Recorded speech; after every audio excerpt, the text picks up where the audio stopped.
Assalamualaikum warahmatullahi wabarakatuh. Alhamdulillahilladzi asbahna ala fitratil Islam wa ala kalimatil ikhlas wa ala dini nabiyina Muhammadin sallallahu alaihi wasallam wa ala millati abina Ibrahim hanifan muslima wa ma kana minal musyrikin. Asyhadu an la ilaha illallah wahdahu la syarikalah al-maliku haqqul mubin wa asyhadu anna Muhammadan abduhu wa rasuluh shadiqul wa'dil amin. Allahumma shalli wa sallim wa barik ala nabiyyina Muhammadin wa ala alihi wa sahbihi ajmain. Amma ba'du, subhanaka la ilma lana illa ma 'allamtana innaka antal alimul hakim. Rabbi shrah li sadri wa yassir li amri wahlul 'uqdatam min lisani yafqahu qawli. Allahumma inna nas'aluka ilman nafi'a wa rizqan thayyiba wa amalan mutaqabbala. Walhamdulillahi rabbil alamin. Bapak Ibu hadirin jamaah pengajian rutin Jumat pagi rahimakumullah. Bersyukur kita kehadirat Allah Subhanahu wa taala sampai dengan saat ini kita masih diberikan berbagai macam kenikmatan, lebih-lebih nikmat iman, nikmat Islam, sehingga kita bisa mengisi bulan yang mulia ini dengan amaliyah ibadah. Mudah-mudahan amal-amal ibadah yang telah kita lakukan akan diterima di sisi Allah Subhanahu wa taala. Yang kedua, shalawatullahu wa salamuhu, mudah-mudahan senantiasa terlimpah kepada suri tauladan kita, uswatun hasanah kita, baginda Rasulullah sallallahu alaihi wasallam. Bapak Ibu hadirin jamaah rahimakumullah, seperti biasa setiap Jumat genap ba'da subuh sampai suruk, insya Allah kita baca kitab Ad-Da' wad-Dawa yang dikarang oleh Ibnu Qayyim al-Jauziyah. Kita sampai pada bab yang pertama dari kitab ini. Setelah 2 kali pertemuan kemarin kita baca muqaddimah kitab, sehingga kita sedikit punya gambaran tentang bagaimana isi kitab ini.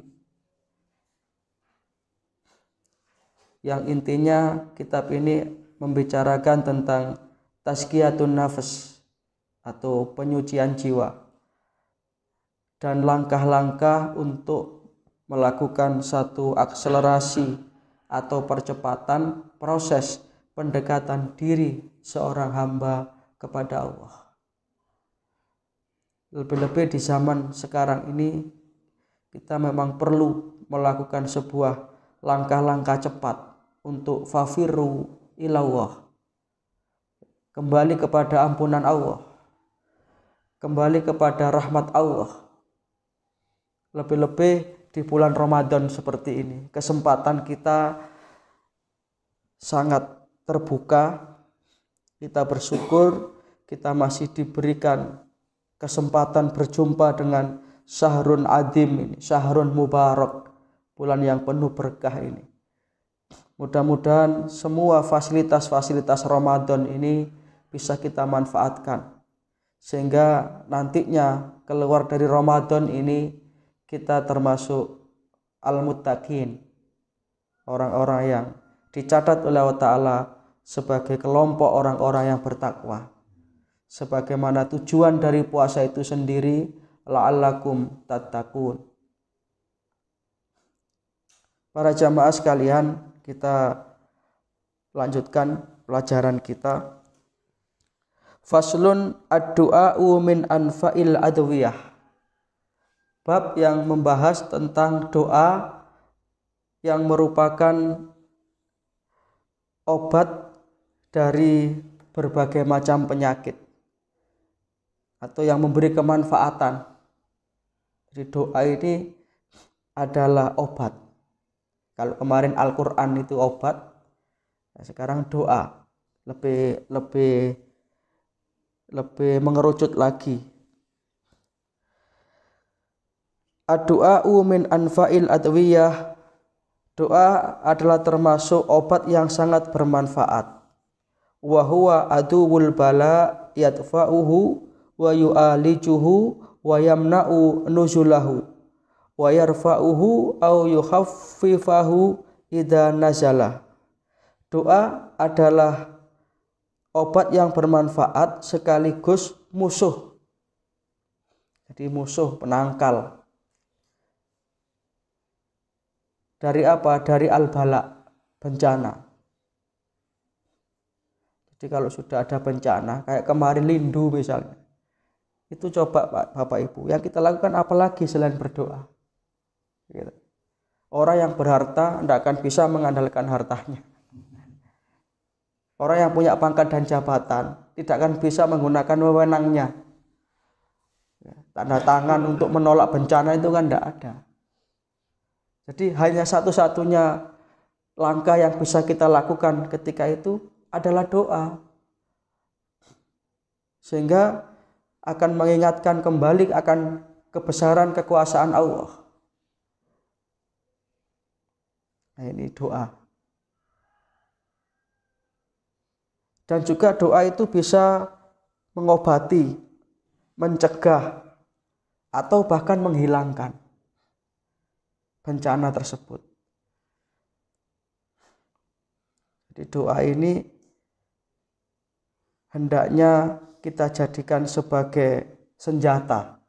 Maka di dalam kitab ini dijelaskan wa huwa silahul mu'min. Jadi doa itu adalah senjatanya orang beriman. Senjata yang tidak bisa dikalahkan oleh apapun.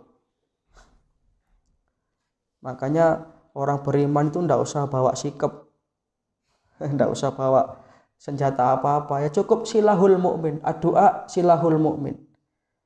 Doa adalah senjata bagi orang yang beriman. Dan ini ada dalilnya Bapak Ibu.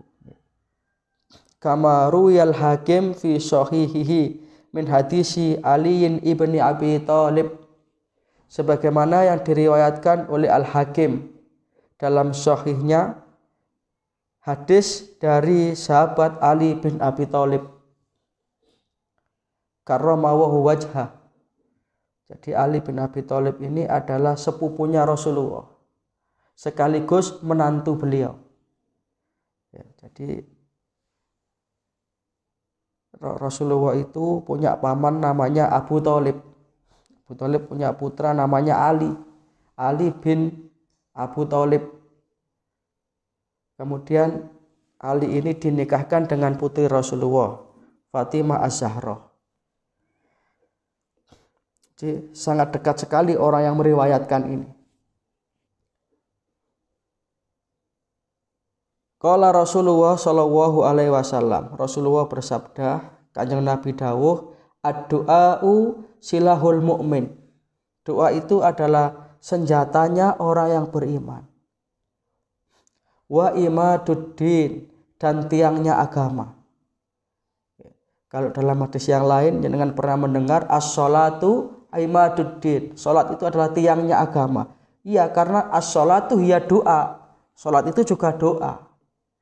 Jadi sebaik-baik doa itu sholat.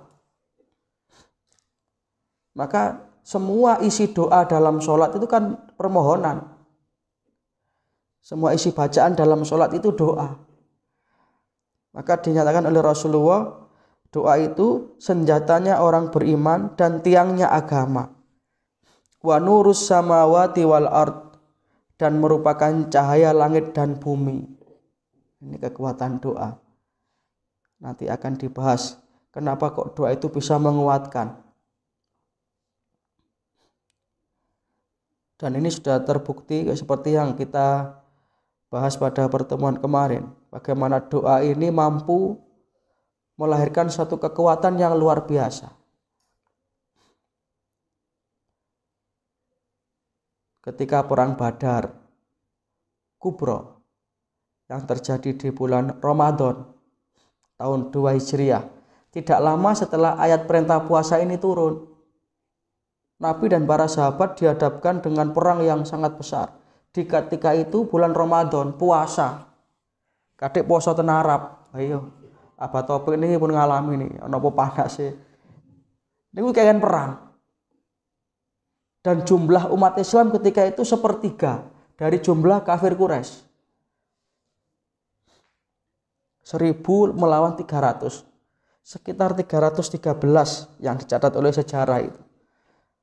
Ulama tarikh bersepakat jumlah umat Islam ketika perang Badar itu hanya sekitar 313 orang melawan 1000 orang.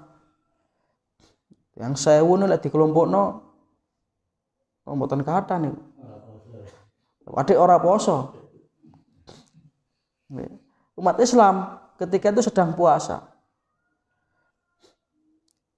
Di samping kalah jumlah, juga kalah persenjataan dan perlengkapan perang. Mereka itu punya 600 pasukan dengan baju perang lengkap.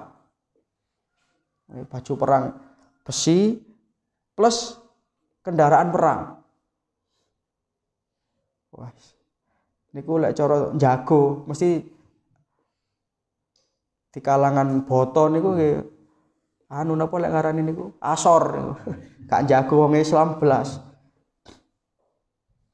Tapi nyatanya menang. Kemenangan gemilang pertama umat Islam ya ketika perang Badar itu. Jadi Ramadan ini ternyata memberikan sebuah energi besar karena di dalamnya ada doa.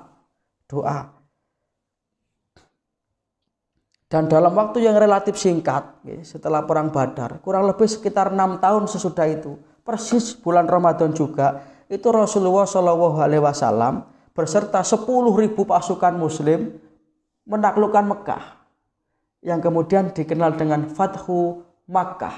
Apa ndak hebat?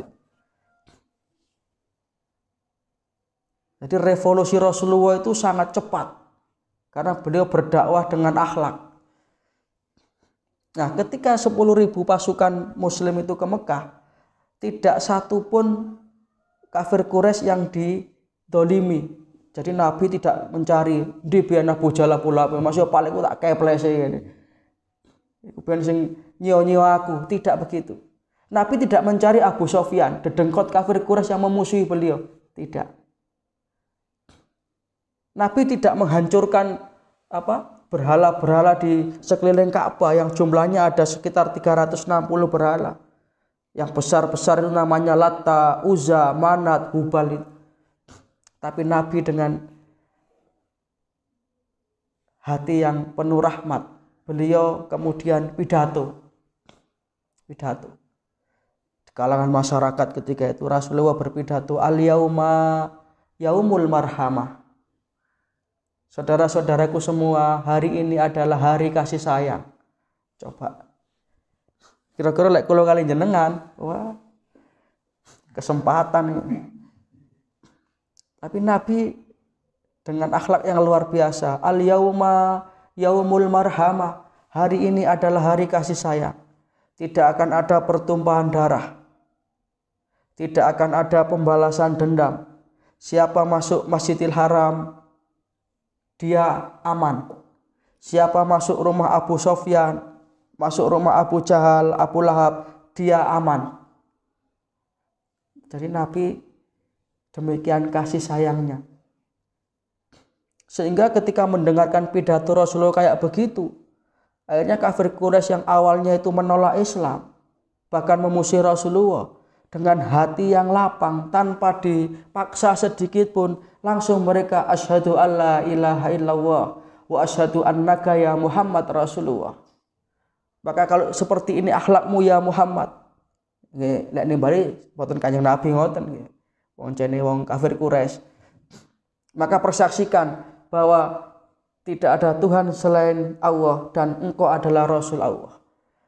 Maka ketika itu kemudian idza jaa nasrullahi wal fath wa ra'aitan nasa yadkhuluna fi dinillahi afwaja. Berbondong-bondong orang itu satu demi satu, 10, 20, 100, 200 orang Mekah kemudian masuk Islam. Dan tanpa disuruh, berhala yang 360 ini direngkesi dewe-dewe. Dipeceli dewe-dewe. Nabi Ibrahim kan boten, Nabi Ibrahim sih rada ekstrim dakwahe. Dipecoki. Rasulullah cuma begitu, ayuhannas al-yauma yaumul marhamah. Saudara-saudaraku sekalian, kita ini semua bersaudara. Hari ini hari kasih sayang. Sehingga orang-orang kafir luar biasa akhlakmu Muhammad. Iki lo agama sing temenan ya iki.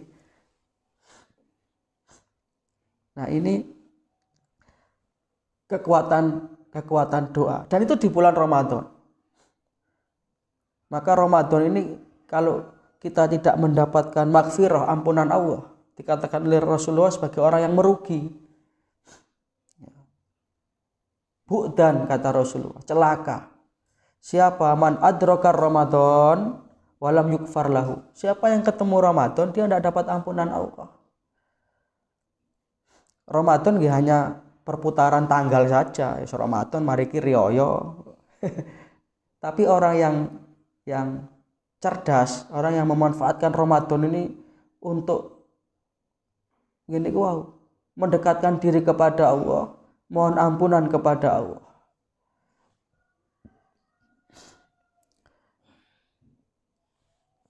Sehingga dengan doa ini akan melahirkan satu kekuatan yang luar biasa.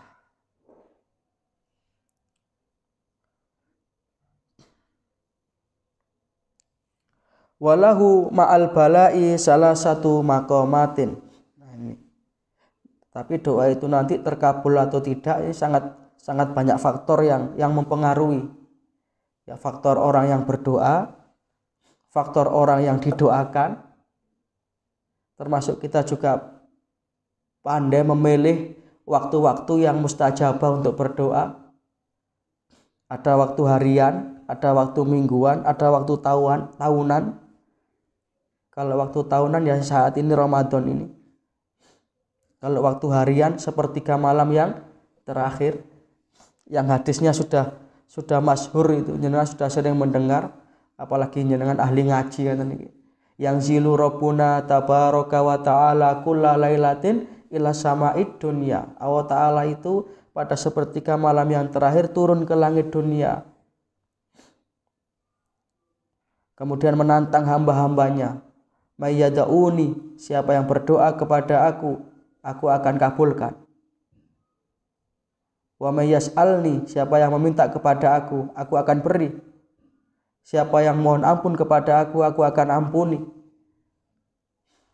Nah, kalau yang mingguan setiap Jumat, seperti ini adalah saat-saat yang mustajabah untuk berdoa. Sayyidul Ayyam, Yaumul Jum'ah. Nah, ahaduhuma ayyakuna aqwa minal bala fayadfa'uhu. Ada kalanya, ini kemungkinan yang pertama, jadi doa itu nanti ada 3 kemungkinan. Kemungkinan pertama ayyakuna aqwa minal bala. Doa itu lebih kuat. Jadi doa kita itu berkualitas betul, sehingga lebih kuat dari musibah yang akan menimpa kita. Fayadfa'uhu, maka ia mampu mencegah terjadinya musibah. Ini luar biasa sekali. Wis dongon ini mandi.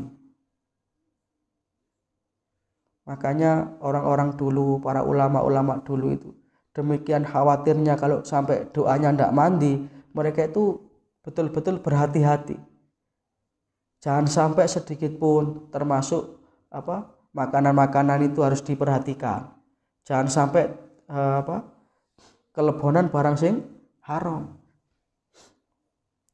Baik itu haram li ghairihi, haram karena sebabnya, lebih-lebih karena li dzatihi, haram karena zatnya itu memang haram. Masih ingat ceritanya ayahnya Imam Syafi'i? Ayahnya Imam Syafi'i yang beliau itu termasuk Ibnu Sabil, orang yang menempuh satu perjalanan untuk menuntut ilmu. Satu ketika beliau itu istirahat di pinggir sungai. Sungai dahulu nggih, jangan disamakan dengan sungai sekarang. Sungai dulu niku bening, jernih. Karena memang zaman akhir ini kon golek napa kali sing bening niku angel. Sehingga kata Rangga Warsita kan ngoten, "Ger lek wis zaman iku akhir iling lek wis ana embong padha kembar, wong ngemise sepatuan." Kata ucapan Ki Rangga Warsita yang terkenal itu, lek wis ana embong padha kembar, wong ngemise sepatuan. Niki terjemahane ya ana apa niki? Embong kembar niku napa? Jalan tol sakniki kathah. Wong ngemise sepatuan.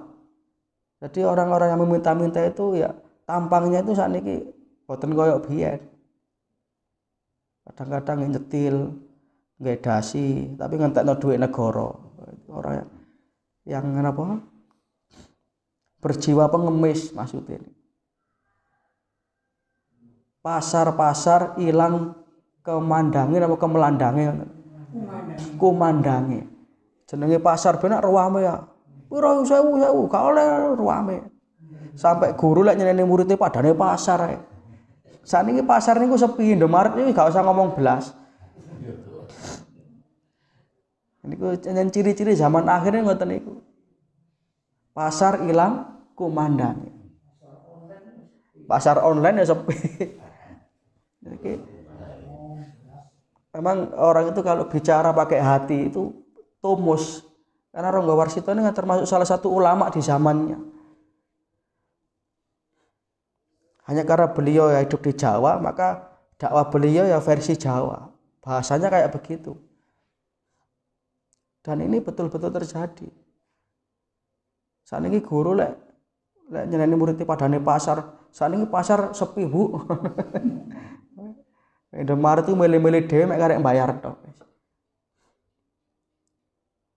Kali-kali hilang kedunge. Nah, itu yang jadi napa bahasan kita ini. Lek kali biyen bening, banter sakniki saken pencemaran. Nah, ketika istirahat di tepi sungai itulah Yai Idris namanya, bapaknya Imam Syafi'i. Itu ya namanya orang perjalanan kan mesti lapar, dan orang dulu itu kan enggak kayak sekarang. Sakniki yo golek warung ya sak-nggen penak. Bontot nggih saged. Ketika itu tidak persiapan seperti itu, wis pokok ana apa di dahar ngoten mawon. Ketika itu nemu napa apel. Dalam cerita yang lain napa jeruk napa-napa pokoke buah. Kemudian beliau makan. Lah kok napa tengah-tengahe dahar niku kelingan lho, lah iki kok moro-moro tak pangan iki statusnya ya apa iki? Iya lek sing duwe ikhlas sampe ngoten arek. Lek niki crita niki digawa ten alam sakniki koyo lebay, Pak. Wah, berlebih-lebihan ngono tok ae kok. Tapi kisah ini masyhur, berarti ya terjadi betulan. Kok atasane napa? Apel siji kok sampai oleh ngurus kok teman-teman. Niki saking khawatire kelebon barang sing haram. Sing dampake doane ndak mandi. Lek doa enggak mboten mandi niku nggih susah, Pak, kula kalian jenengan. Soalnya senjata sing paling utama gak kanggo. Padha karo bedil kan pelurune. Akhirnya mek didele nek tembok tok niku. Nggih, Bang nggih. Apa sardikan nih masuk dikai bedil lek gak dikai peluru. Ya mosok mek dikai gagah-gagahan tok. Kayak ngoten niku donga lek mboten mandi niku naudzubillah min dzalik, guys. Jadi kemalangan bagi orang yang beriman ketika doa sudah tidak didengar oleh Allah. Naudzubillah min dzalik. Seperti yang disampaikan oleh Rasulullah dalam hadis kemarin. Wonten tiyang sing ndonga sampai ndep-ndep. Dongane mboten dirungokaken kalih Gusti Allah. Karena kelebon barang haram niku mat'amu haram, masrobu haram, malbasu haram, wa ghutiya bil haram, fa anna yustajabu lahu. Lah singkat cerita akhirnya kelingan niku nggih diurus. Aku ya apa-apa kudu Benerno status yang tak lebokno mangki. Karena sekarang ini masih haram. Sebab saya tidak tahu pemiliknya ini ridho atau tidak. Akhirnya ditelusuri kali Yai Idris. Ya kita sebut saja Yai Idris gitu ya namanya ya. Jenenge Pak Idris atau mawon gampangan. Karena Imam Syafi'i ini bin Idris. Nah akhirnya ketemu kebon apel. Wah iki kanok mana ini? Paling ya iki sing duwe. Bersyukur beliau, alhamdulillah. Tak golekane sing duwe, tak jaluke ridhone, tak jaluke halale. Kalau pikiran kita kan paling ya oleh ae apel sak mono ae. Tapi ternyata juga di luar dugaan. Yang punya itu begitu ketemu omong-omongan. Pak, niku kula nemu apel. Kadosen niki apel jenengan niki. Soalnya mboten wonten kebon apel malih teng mriki. Terus apa? Niku pun kula tedha separo. Lah terus kula emut niki kan dereng jenengan ikhlasaken. Kula nyuwun ikhlase jenengan niki.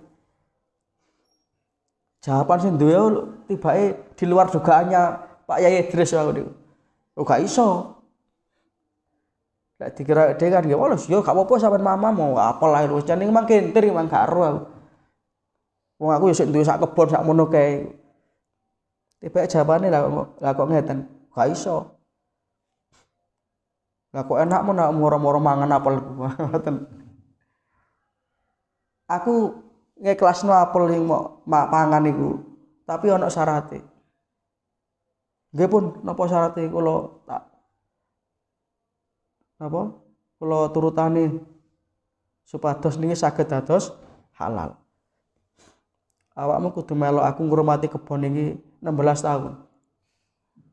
Sebagian riwayat 10 tahun. 10 sampai 16 padha suwene pokoke. Tahun lho Pak nih Pak. Bukan hari, bukan bulan. Ya kira-kira kok kula kali jenengan ngoten. Wis babal salah haram-haram dedek tinggal jengkre ae 10 tahun di negeri yang tidak dikenal. Saking kepingine napa bersihkan awake dugi barang haram niku Pak. Nggih dilakoni tenan 10 tahun niku Pak.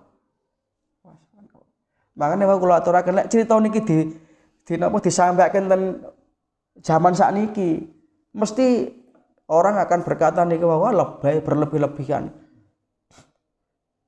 Sing duwe ya berlebih-lebihan, sing mangan apel ya berlebih-lebihan ngoten kaya. Dan ini tuntas, 10 tahun tuntas. Waktu yang disepakati tiba. Nyuwun pamit itu Yai Idris. Pun nggih Pak nggih, kula pun ngabdi ten jenengan sedasa tahun. Sesuai kesepakatan. Sak menika kula tak nyuwun pamit, kula nyuwun ikhlase panjenengan supados apel sing pun kula tedha wau niku saged dados halal. Sik ngoten ditangan ngoten. Koe aku gak patek ikhlas tenan sih an. Ngoten. Aku njaluk siji engkas. Syarat iki tolong sampean penuhi ya. Cek aku legowo temenan. Oh tenan ya. Nggih ya terus karena iku wau kepengine cek padha dake temenan nggih pun. Ngene le. Aku duwe anak wedok. Anak wedokku iki mripate ora ketok, kupinge budheg, bisu, tangane keting. Sikile lumpuh. Nah, syarate kon tak ikhlasno temenan lek gelem ngrabi anakku wedok iki.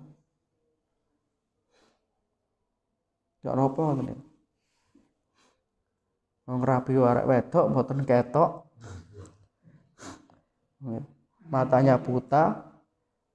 Terus budheg pisan. Budheg gandengane nggih bisu. Keting tangane kutung lumpuh. Niku lak padha karo ngrumat tok ane. tanpa pikir panjang karena kepingin halal sing temenanan niku wau. Kepingin menghalalkan apel sing mek separuh niku wau. Nggih pun, pokoknya syaratnya niki terakhir lho nggih, jenengan kudu ikhlas tenan lho. Kula wedi karena keranten Kanjeng Nabi niku dawuh, kullu lahmin nabata min haram fanaru aulabi. Tiane lek pun kelebon barang haram, maka itu nanti daging yang dihasilkan dari barang haram itu akan dimakan oleh api neraka. Mboten napa-napa paribasane kula neraka donya, sing penting mboten neraka akhirat. Sampai ngoten hebate. Akhirnya nggih dirabekaken tenan. Nggih diakatno ngoten niku sesuai syariat. Wis saiki deloken bojomu iku ndek kamar. Barang ditelok mlayu niku. Lho, terus jenengan napa yugane jenengan niku mboten ketinggal. Sinten jero niku wonge wedok wayu mboten kleru wae. Lho ya iku le anakku tak rabekno mbek sampean. Sing tak maksud mripate uta iku ora tau ndelok barang sing elek. Bojoku anakku iku ora tau kelayapan nandi. Ora tau nyekel HP. Zaman sakmono ana HP-nya. Makane tak waras sikile lompo iku anjene gak tau nandi, paling adoh nek ngene kebonan ngono iku. Saiki awakmu kowe gak tau roh. Nah, dari orang tua yang seperti itulah, bapak sing jaga duki barang haram, ibu sing koyo ngoten niku lahirlah Imam Syafi'i. Umur 6 tahun sudah hafal Quran. Subhanallah. Umur 6 tahun hafal Quran 30 juz. Aken apalane timbang umure. Lah kula umur 40 ini juz 1 urung hafal. Imam Syafi'i umur 6 tahun, hafal Al-Quran 30 juz, 114 surat, 6.236 ayat di luar kepala. Soalnya bapak ibu ini wow, umur 12 tahun sudah hafal kitab Al-Muwatta, karangan Imam Malik gurunya. Sing isinya Al-Muwatta ini 6.000 hadis. Wonten ala disane sing kok ngoten iki. Itu kekuatan doa. Itu yang pertama. Wasani yang kedua ayyakuna ad'afu minal bala. Ada kalanya doa itu lebih lemah dari musibah. Lah doane mboten patek mandi. Nggih. Fayak wa alaihil bala fayusabu bihil abdu walakin qad yukhaffafuhu wa id kana dhaifan. Ya, doa ini karena tidak begitu kuat, maka tidak begitu mandi. Jadi sifatnya hanya meringankan saja. Kalau yang pertama tadi karena kuatnya doa bisa menghilangkan. Kalau sekarang ini cara obat niki, yang pertama ini waras, yang kedua niki si ono loro-lorone titik. Nah, itu yang dimaksud yukhaffafu, meringankan saja. Niki pentingnya donga. Makanya kalau kalian jenengan monggo berusaha ya napa supaya donga niki mandi. Supaya donga niki dadi senjata.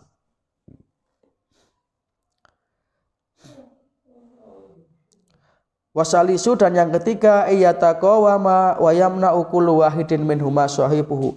Yang ketiga ini sama-sama kuat. Akhirnya saling mengalahkan. Waqad ruwiyal Hakim fi sahihihi min hadisin Aisyah. Dalam riwayat Hakim, dalam hadis yang lain, kalau tadi dari sahabat Ali bin Abi Thalib, sekarang dari Aisyah radhiyallahu an. Di Aisyah ini satu-satunya istri Rasulullah yang dinikahi Rasulullah dalam keadaan gadis.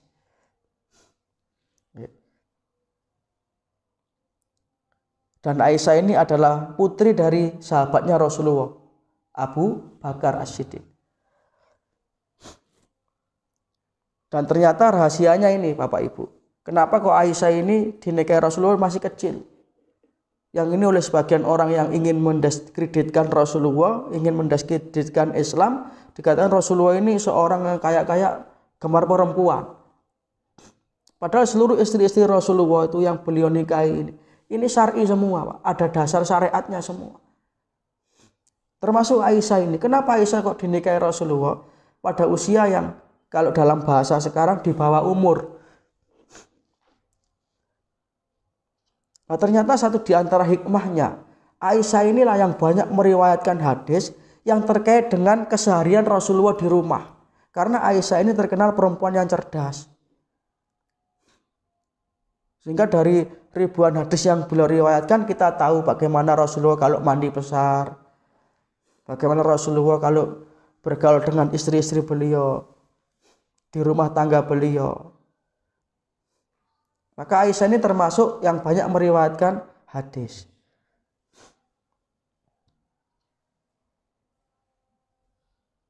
Nanti kata dicontoh ambek Syekh Puji biyen. Nyasik eling ajarane Syekh Puji ini. Mboten padha belas ta. Kadang-kadang dicontoh ngoten-ngoten niku tok. Wes. Gawat.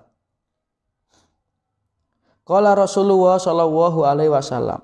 Rasulullah sallallahu alaihi wasallam bersabda, "La yukni hadarun min qadarin." Sikap waspada atau berhati-hati tidak akan bisa menolak takdir.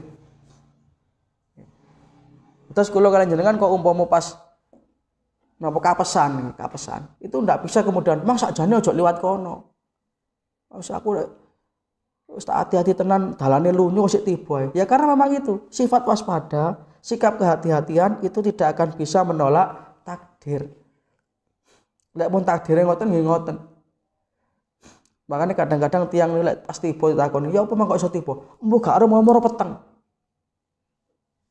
Itu karena memang sudah catatannya kayak begitu, enggak bisa, Pak.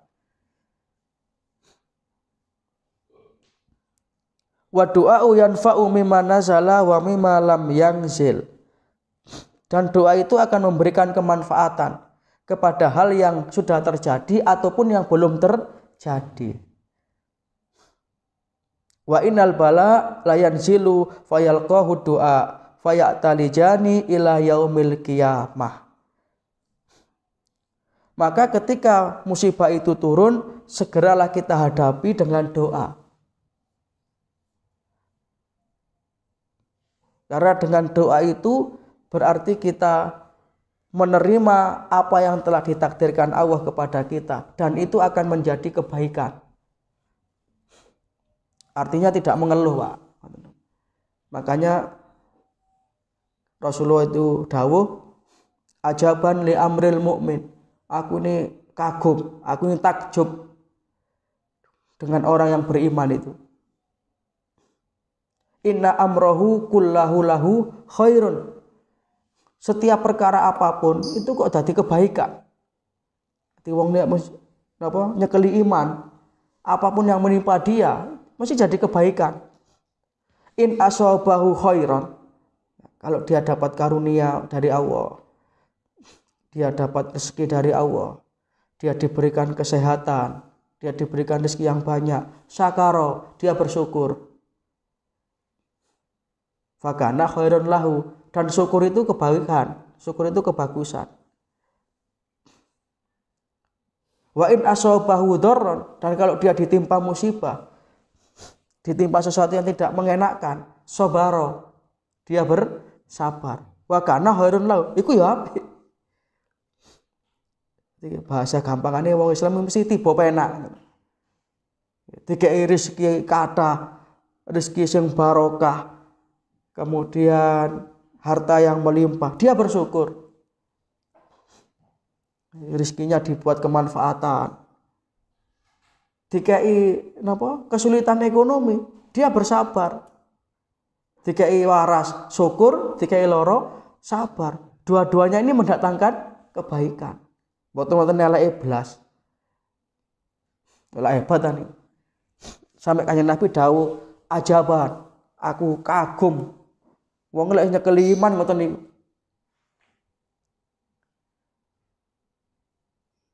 Boten padha karo wong lek boten nyekeli iman. Dikai rezeki gawe hura-hura dan foya-foya. Lek dikai napa? Kesulitan, mengeluh. Sampai teko nang dukun. Wis aku wis peteng ngene iki babak wis. Zaman sakmene aja maneh golek barang sing haram. Apa sing halal, sing haram ae angel. Imannya lepas kalau sudah seperti itu.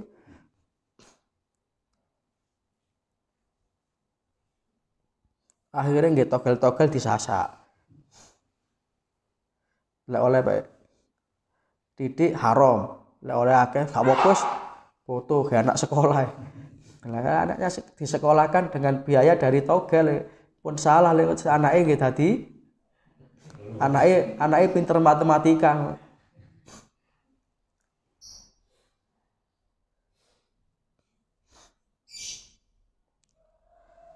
Ad-du'a'u yanfa'u mimma nazala wa mimma lam yangsil. Doa itu akan membawa kemanfaatan tadi itu ya. Baik sudah terjadi ataupun yang belum terjadi.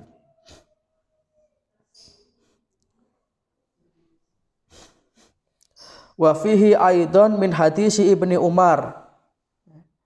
Dan juga disebutkan di dalam hadis yang diriwayatkan dari Ibnu Umar radhiyallahu anhuma. Jadi kalau bapaknya Islam, anaknya Islam, maka radhiyallahu anhuma. Semoga Allah meridhoi keduanya. Siapa Ibnu Umar ini? Putranya Umar bin Khattab. Juga sahabat Rasulullah. Jadi kita lihat yang meriwayatkan hadis-hadis ini adalah orang-orang terdekat Rasulullah. Kalau tadi Ali bin Abi Thalib sepupunya, kemudian Aisyah istri beliau. Ini dari Ibnu Umar, putranya sahabatnya beliau yang namanya Umar bin Khattab. Ibnu Umar ini juga termasuk penerusnya Umar. Sebenarnya beliau ini juga punya jiwa kepemimpinan, juga punya kesolehan.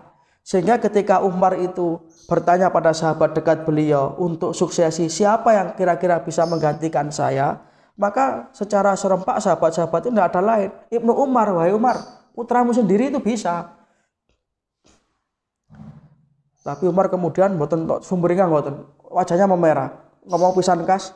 Umar kan keras gitu, Pak. Balenono pisan kas. Wis cukup aku ae wis. Abot dadi pimpinan itu. Ngoten. Walaupun secara kompetensi ya memenuhi syarat. Tapi tidak kemudian Umar niku anake dijokno mboten. Cukup satu orang Umar. Sing luwih pantes, luwih layak, luwih pas daripada anak saya masih banyak. Ojo pisan-pisan ngusulno anakku ganteni aku. Ngoten lek Umar. Nah, karena Ibnu Umar juga termasuk banyak meriwayatkan hadis. Walaupun beliau ketika itu masih remaja, sering dijak Kanjeng Nabi. Antara lain ini hadisnya. Lek sakniki kan mboten nah. Dadi pimpinan lek iso anake wis dikader. Dadi padha korupsine sak sel bareng iso-iso. Ben mboten. Berat jadi pimpinan itu kata Umar. Tanggung jawabnya akhirat abot. Gak usah kon nyebut-nyebut anakku. Liyane sik akeh sing iso. Tapi dia mampu. Sing mampu ora anakku tok. Dia soleh. Sing soleh ora anakku tok. Pacet ngengkel ya, ojo ngengkel. Umar ngoten gak kakek ngomong lek Umar tas. Makanya begitu masuk Islam langsung dawuh teng Kanjeng Nabi, "Ya Rasulullah, alasna alal haq." Itu pertanyaan pertama kali Umar setelah mengucap 2 kalimat syahadat. Kanjeng Nabi, kita ini kan berada di atas kebenaran Kanjeng Nabi. Islam ini kan agama sing bener Kanjeng Nabi. Bala ya Umar, benar Umar. Idan ya Rasul, la nahrujana wala nahrujana ma ya Rasulullah. Lek ngoten Kanjeng Nabi, mulai sakniki mboten sandelik-delik. Ngoten. Itu kan awalnya kan Nabi masih berdakwah secara sembunyi. Base camp-nya itu di rumahnya sahabat Arqam bin Abil Arqam yang kemudian disebut dengan Darul Arqam. Begitu Umar masuk Islam, isuk mlebu Islam, sore wis diajangi ombo kali Umar. Idan ya Rasulullah, la nahrujana wala nahrujana ma ya Rasulullah. Lek ngoten ya Nabi iki barang bener, lalan apa ndelik-ndelik. Pun monggo saya dampingi. Ya kalau sing wani, Pak. Itu hebatnya Umar ini ngoten. Total langsung 180 derajat dari preman menjadi iman. Wah, luar biasa. Maka Rasulullah itu kalau memuji sahabatnya itu ashabi kan nujum. Sahabat-sahabatku itu seperti bintang yang bertebaran. Dengan tipikalnya masing-masing. Seneng kayak Nabi sahabat ini reno-reno. Ngoten sing kaya Abu Bakar. Abu Bakar pikiran-pikiran tuwek. Bijaksana. Terus sing kaya Umar, Ali. Niki wong sing golongane wis pokoke bener ya wis. Sikat ngoten ta. Makanya kalau hijrah sahabat yang lain delik-delik Pak hijrah niku. Umar mboten. Pengumuman di pasar. Cara mriki di warung kopi, meneh aku tinang Medina lho, cegaten nek mau cegat. Kalau sing wani, Pak. Wajan nyatane ya juga beliau itu sombot ngoten lho. Nggih awake gagah, gede dhuwur dan termasuk juara bertahan lomba pasar ukas. Jadi di sana itu ada pasar namanya pasar ukas. Itu kalau mriki koyo lomba Agustusan ngoten niku lho. Lomba gelut satu di antara Zailiyah itu kan ekstrim Pak lombanya. Ini lomba apa? Lomba gelut. Itu Umar selalu juara. Jadi orang satu Mekah sudah tahu siapa Umar itu. Umar itu hijrah loh, mau cekat. Gak lah apa kalau penyakit, nyekat liyane. Nah, kate pidatone ngoten ya, sapa sing kepengin bojone rondo, anake yatim cegaten aku. Wis. Jadi ini enggak ada Yugo Ibnu Umar, ini luar biasa, juga banyak meriwayatkan hadis. Sampai tadi pun suruh kan ini. Kurang 6 menit ya. Kok pun kesel nih. Ad-du'a yanfa'u mimma nazala wa mimma lam yanzil. Doa itu akan memberi manfaat terhadap apa yang telah terjadi maupun yang belum terjadi. Ini sama dengan hadis yang pertama tadi. Fa'alaikum ibadallah bidu'a. Maka hendaklah kalian wahai hamba Allah memperbanyak doa. Selalu berdoa dan berdoa. Jangan meninggalkan doa. Itulah makanya Rasulullah itu menuntunkan doa dalam setiap pekerjaan apapun yang kita lakukan. Kan ngoten. Allamana Rasulullah sallallahu alaihi wasallam kulla syai'in hattal khiraah. Rasulullah telah mengajarkan kepada kita aturan terhadap semua sesuatu sampai al-khiraah. Masuk kamar mandi itu loh diatur dengan doa. Mlebu jeding ning ndonga, metu jeding ndonga. Badhe napa? Ya klambi ana dongane, ngaca ana dongane. Keluar rumah ada doanya, masuk rumah ada doanya. Saking hebate donga.